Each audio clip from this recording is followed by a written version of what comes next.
গভীর জঙ্গলে বাস করত এক শিয়াল। একদিন জঙ্গলের পথ ধরে হাঁটতে হাঁটতে শিয়াল যখন যাচ্ছিল তখন সে দেখতে পেল, বাবা, এ তো দেখি একটা ডিম পড়ে আছে এখানে। কিন্তু ডিমটা এখানে আসলো কোথা থেকে? কিন্তু নিচেই বা কেন পড়ে থাকবে? এটা আবার সাপের ডিম নয় তো?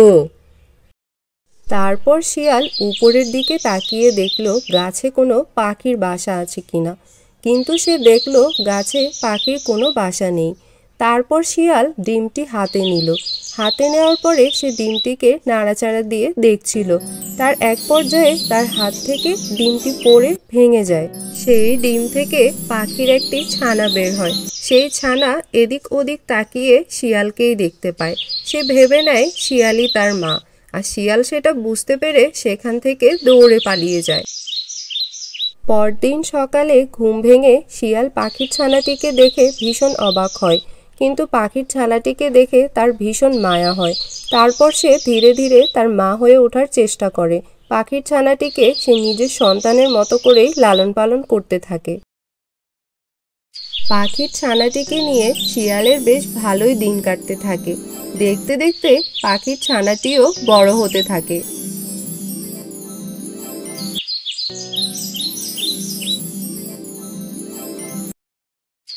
এভাবে বেশ কিছুদিন কেটে যাওয়ার পর শিয়াল দেখতে পায় পাখির ছানাটি তার নিজের জন্য ঘর তৈরি করছে। আর তা দেখে শিয়াল ভীষণ কষ্ট পায়। শিয়াল বুঝতে পারে পাখির ছানাটি বড় হয়ে গিয়েছে, সে এখন নিজেই থাকতে পারবে। সেটা বুঝতে পেরে শিয়াল সেখান থেকে চলে যায়। শিয়াল ভীষণ কষ্ট পেয়ে নির্জনে বসে কাঁদতে থাকলো। সেই সুযোগে একটা হিংস্র বাঘ শিয়ালকে ধরার জন্য ধীরে ধীরে তার কাছে আসতে থাকলো। তখন সেখানে শিয়ালের পালিত পাখিটিও আসলো। সে তার মাকে ডেকে সতর্ক করতে থাকলো, কিন্তু সে খুব ছোট হওয়ায় কোনোভাবেই শিয়ালকে সে সাহায্য করতে পারল না। ঠিক সেই সময় একটি বড় পাখি এসে শিয়ালকে উড়িয়ে নিয়ে গেল। তখন বাঘ তো রেগে মেগে আগুন হয়ে তাদের দিকে তাকিয়েছিল। তুমি ওখানে বসে এভাবে কাঁদছিলে কেন? আর একটু হলেই তো বাঘটা তোমাকে খেয়ে ফেলতো। তোমাকে পাখির বাসা বানাতে দেখে তোমার মা কাঁদছিল, তার ভীষণ কষ্ট হচ্ছিল। এই কথাটা তুমি কি করে জানলে? তার আগে তুমি আমাকে একটা সত্যি কথা বলো যে তুমি এই পাখির ছানা কোথায় পেয়েছো? বেশ কিছুদিন আগে একটা পাখির ডিম পেয়েছিলাম আমি, আর সেই ডিম থেকে এই পাখির ছানাটা হয়েছে। কিন্তু তুমি কেন এটা জানতে চাইছো বলো তো? আসলে বেশ কিছুদিন আগে আমিও আমার একটা ডিম হারিয়ে ফেলেছি, আর আমার মনে হচ্ছে এই ছানাটা আমার। তুমি কি তাহলে ওকে নিতে এসেছো? না ভাই, আমি ছানাটাকে নিতে আসিনি।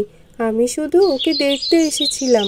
আমি বেশ কিছুদিন ধরে তোমাদের উপর নজর রাখছিলাম। আমি দেখেছি তুমি ছানাটাকে কত যত্ন করো। তুমি আমার থেকেও বেশি আদর দিয়ে ওকে বড় করেছো। আমি শুধু মাঝে মাঝে ওকে এসে একটু দেখে যাব, বুঝলে ভাই? আমি ওকে নিতে আসিনি। কেউ নিতে আসলেও আমি তোমাকে ছেড়ে কোথাও যাব না। দেখলি তো শিয়াল ভাই, ছানা তোমাকে খুব ভালোবাসে। তুমি ছানাকে অকারণেই ভুল বুঝেছো। এখন থেকে তোমরা দুজন একসাথেই থাকবে, বুঝলে?